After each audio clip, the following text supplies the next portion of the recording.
Olá, meus amigos. Aqui Padre Guilherme, mais uma segunda-feira, mais um encontro nosso para que possamos refletir sobre a Santa Palavra de Deus, o Evangelho do dia.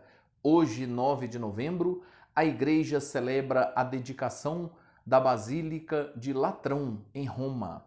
É uma igreja que tem uma importância histórica na nossa Igreja Católica, né? Primeiro, por ser a Catedral de Roma, né? Lá é a Catedral da Diocese de Roma e quem é o bispo desta catedral é o Papa Francisco. E ela também tem uma importância histórica porque fez parte, né, tomou parte nesta basílica 5 concílios ecumênicos da nossa igreja. Né? Então ela tem uma representação histórica, tem um significado profundo para a nossa fé. Então vamos ao evangelho de hoje, desta celebração, que é tirado do livro de João, capítulo 2, versículos de 13 ao 22. O Senhor esteja convosco, Ele está no meio de nós. Proclamação do Evangelho de Jesus Cristo segundo João. Glória a vós, Senhor. Estava próxima a Páscoa dos judeus e Jesus subiu a Jerusalém. No templo, encontrou os vendedores de bois, ovelhas e pombas e os cambistas que estavam aí sentados. Fez então um chicote de cordas e expulsou todos do templo, junto com as ovelhas e os bois. Espalhou as moedas e derrubou as mesas dos cambistas. E disse aos que vendiam pombas: Tirai isto daqui. Não façais da casa de meu pai uma casa de comércio.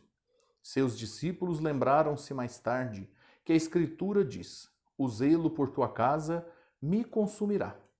Então os judeus perguntaram a Jesus: Que sinal nos mostras para agir assim? Ele respondeu: Destruí este templo e em 3 dias o levantarei. Os judeus disseram: 46 anos foram precisos para a construção deste santuário e tu o levantarás em 3 dias? Mas Jesus estava falando do templo do seu corpo. Quando Jesus ressuscitou, os discípulos lembraram-se do que ele tinha dito e acreditaram na Escritura e na palavra dele. Palavra da salvação, glória a vós, Senhor. Queridos irmãos e irmãs, a passagem de hoje nós vemos um momento em que Jesus reagiu de forma forte, até assustadora para as pessoas daquele tempo. O mesmo Jesus, pacífico, acolhedor, bondoso, tem um momento em que ele perdeu um pouco assim o seu controle. Por quê? Por ver injustiça sendo feita. O templo de Jerusalém, como ali era um lugar onde se realizavam muitos sacrifícios e vinham pessoas de vários lugares, começaram as pessoas a fazer comércio dentro do recinto do templo. Isso para Jesus foi algo ofensivo, ou seja, isso era um símbolo de como a religião estava se transformando mais em comércio do que a fé.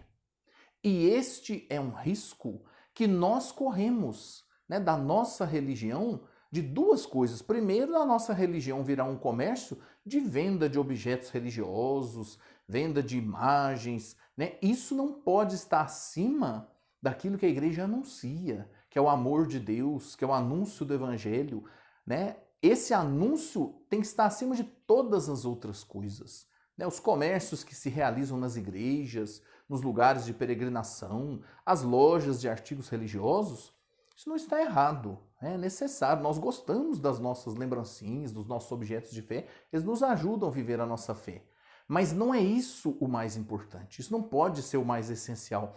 A nossa religião, ela não pode estar presa a aparências, objetos, coisas materiais, não. Isso tudo é só acessório, é só ajuda. O que precisa estar em primeiro lugar é a nossa fé e a nossa vivência do amor em relação a Deus.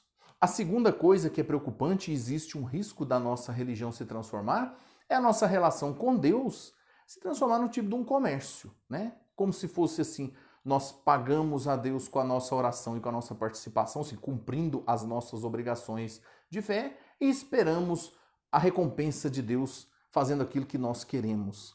Uma religião amadurecida não pode ser assim.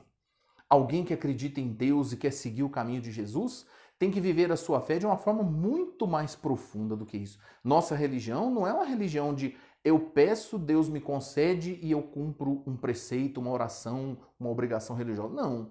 A nossa religião é uma religião onde nós queremos viver uma relação de amor com o nosso Deus, onde nós encontramos força em Deus para seguir em frente a nossa vida mesmo nas dificuldades e vamos contemplando muitas graças que Deus vai nos concedendo daquilo que Ele entende que é o melhor. Então, neste dia em que a igreja celebra esta importante igreja, que tem uma importância histórica na nossa fé, que nós possamos pensar como anda a igreja do nosso coração. Como anda a igreja da nossa participação, da nossa espiritualidade. Para além das paredes, da parte física do templo, do edifício da nossa igreja, como anda a vida da nossa igreja em relação ao amor de nosso Deus.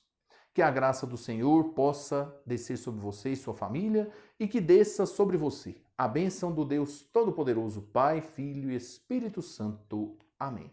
Amanhã nos encontramos para refletir sobre a palavra de Deus. Até lá.